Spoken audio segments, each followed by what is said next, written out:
राष्ट्रीय जनता दल आरजेडी का इतिहास 1997 में स्थापित हुई थी, जिसके मुख्यमंत्री लालू प्रसाद यादव थे। ये पार्टी बिहार की राजनीति में एक महत्वपूर्ण स्थान रखती है और सामाजिक न्याय के लिए प्रस्तुत है। आरजेडी की स्थापना एक समय था जब मंडल कमीशन के प्रस्ताव के प्रभाव में उत्तर प्रदेश, बिहार और अन्य राज्यों में ओबीसीज, एससीज और एसटीज के समर्थक दलों का एकत्रित होना शुरू हो गया था। इस समय लालू प्रसाद यादव ने बिहार में प्रभावित वारगौन की भागीदारी को बढ़ाने का प्रयास किया और उनके हितों की रक्षा की।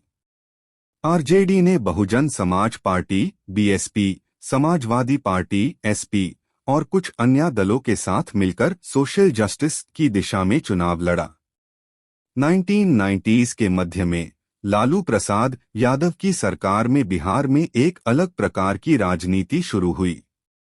उनकी सरकार ने सामाजिक न्याय, गांव की तरक्की और गरीबों की सुरक्षा पर अधिक ध्यान दिया। उनकी सरकार का कामकाज सामाजिक समरसता के लिए उनकी पार्टी को प्रशंसनीय बना दिया।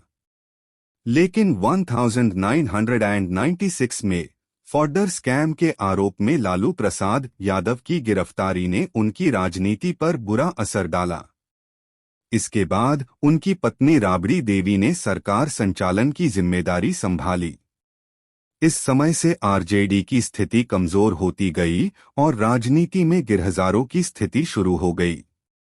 2000s के शुरुआत में आरजेडी ने उत्तर प्रदेश और अन्य राज्यों में भी अपनी स्थापना को बढ़ाया, लेकिन ये समय समाप्त होने लगा जब उनका अधिकांश प्रतिनिधित्व बिहार से दूर हो गया।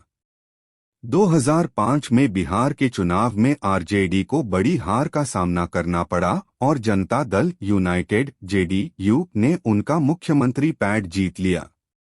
इसके बाद आरजेडी ने समय समय पर चुनावों में कमजोर प्रदर्शन किया। 2015 में लालू प्रसाद यादव और नीतीश कुमार ने एक गठबंधन बनाया और आरजेडी फिर से शक्ति की दिशा में बढ़ गई।